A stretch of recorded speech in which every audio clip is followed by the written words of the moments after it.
う張り付いた筋肉を剥がすためにこういう動きしましたよね。 TOA の授業でね見てみてください。で大臀筋は、面を使うので引いていく動きね。引いていく引いていく。胴体に腕をくっつけちゃって、これ今胴体に同化。はい、では続いて中臀筋のアプローチも伝えていきたいと思います。中臀筋はですね、この腸骨から、大天子に付着している筋肉です。腸骨から大天子ですね。こちらに付着している筋肉が中臀筋になります。はい、大臀筋はね、幅広くね、こう仙骨から、腸骨とかこの辺り大きくをね、でかくこう包み込んでるんですけど、中臀筋は腸骨から大天子っていう形になります。はい、なんでここのね、付着している部分の違いとかっていうのも改めて見て確認してみてください。はい、では中臀筋やっていきます。中臀筋は先ほど言ったようにこの腸骨のところから大天子にくっついているので、この辺りにね、この大臀筋の下にあります。なのでちょっと深いので、手根を使っていきます。で小臀筋はこの中臀筋の下にあります。小臀筋の方がもっと深いので、手根を使って中臀筋小臀筋ね合わせてアプローチしていきます。もう小臀筋も中臀筋もね場所一緒なので、中臀筋と小臀筋を同時にアプローチしていくって覚えておいてください。でこの腸骨から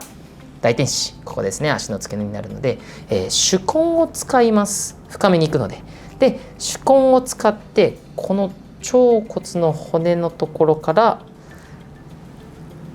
臀部で落とすイメージですね。はい、こういう感じです。でこれ実は皆さん似たような動かし方で両手でやってるんですね。これ皆さん覚えてますかね。仙骨にこう張り付いた筋肉を剥がすためにこういう動きしましたよね。 TOA の授業でね見てみてください。 TOA のね腰の部分の授業でこれやりました。はい、これもねなぜハの字でこっちの回転なのか、結構スクールやってるとね逆回転する方も多いんですけど、筋肉がね大臀筋がやっぱりこっから仙骨のところからこうついているので、ハの字でやってるわけですよね。ハの字でやる意味っていうのはこれがこうね大臀筋の筋肉の流れとか中臀筋もこうついてるからハの字でやりたいんですよ。なのでそのハの字でやっていく意味をね知ってれば、これをね深めにやりたいので片手でやっていきます。深めに入れたいので、片手で片方ずつで大天子まで流すんですけど、大天子近くまで行ってグリってなってしまうと痛いのでギリギリまで。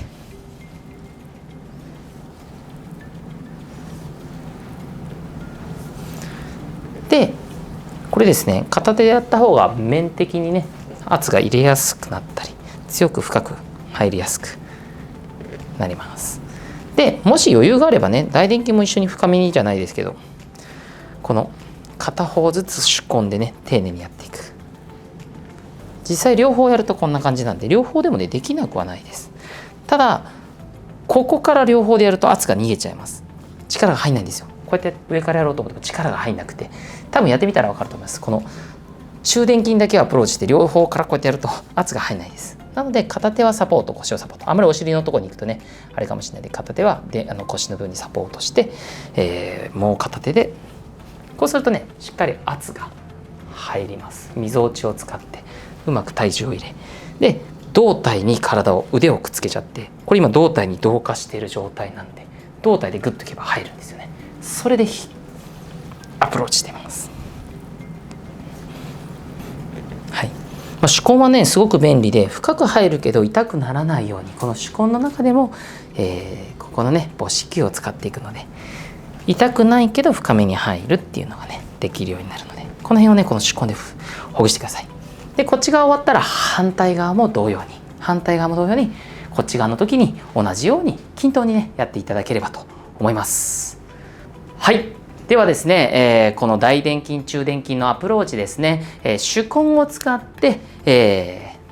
やっていく。で中臀筋と小臀筋に関しては少しね圧をしっかり入れたいので片方ずつ